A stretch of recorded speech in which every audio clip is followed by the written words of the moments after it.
If you can keep your head when all about you are losing theirs and blaming it on you. If you can trust yourself when all men doubt you, but make allowance for their doubting too.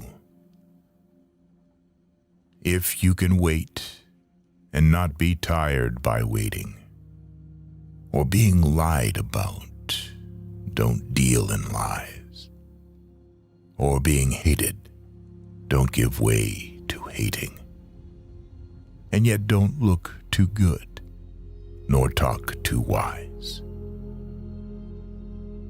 If you can dream and not make dreams your master, if you can think and not make thoughts your aim, if you can meet with triumph and disaster and treat those two impostors just the same, if you can bear to hear the truth you've spoken, twisted by knaves to make a trap for fools, or watch the things you gave your life to broken, and stoop and build 'em up with worn-out tools. If you can make one heap of all your winnings and risk it on one turn of pitch and toss, and lose, and start again at your beginnings, and never breathe a word about your loss. If you can force your heart and nerve and sinew to serve your turn long after they are gone, and so hold on when there is nothing in you except the will which says to them, hold on. If you can talk with crowds and keep your virtue, or walk with kings nor lose the common touch. If neither foes nor loving friends can hurt you, if all men count with you, but none too much.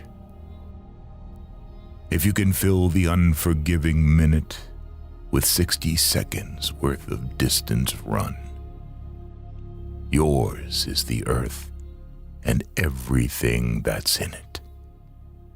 And, which is more, you'll be a man, my son.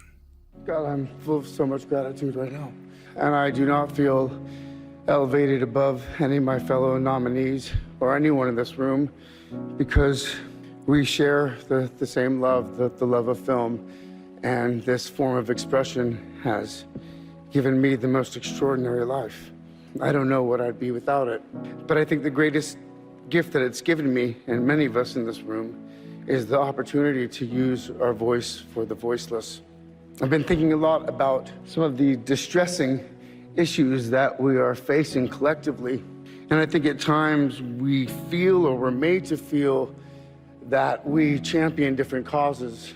But for me, I see commonality.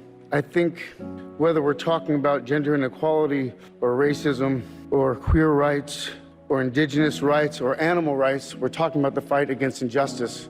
We're talking about the fight against the belief that one nation, one people, one race, one gender, or one species has the right to dominate, control, and use and exploit another with impunity. I think that we've become very disconnected from the natural world. And many of us, what we're guilty of is an egocentric worldview, the belief that we're the center of the universe. We go into the natural world and we plunder it for its resources.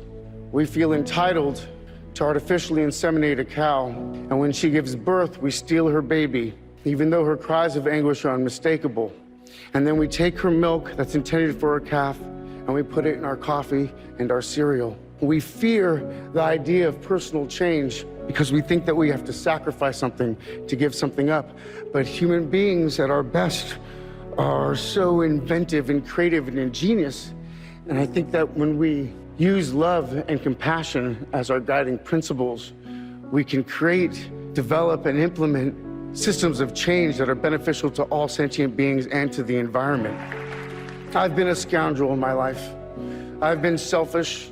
I've been cruel at times, hard to work with, and ungrateful. But so many of you in this room have given me a second chance. And I think that's when we're at our best, when we support each other, not when we cancel each other out for past mistakes, but when we help each other to grow, when we educate each other, when we guide each other towards redemption. That is the best of humanity. When he was 17, my brother wrote this lyric. He said, "Run to the rescue with love and peace will follow." Thank you.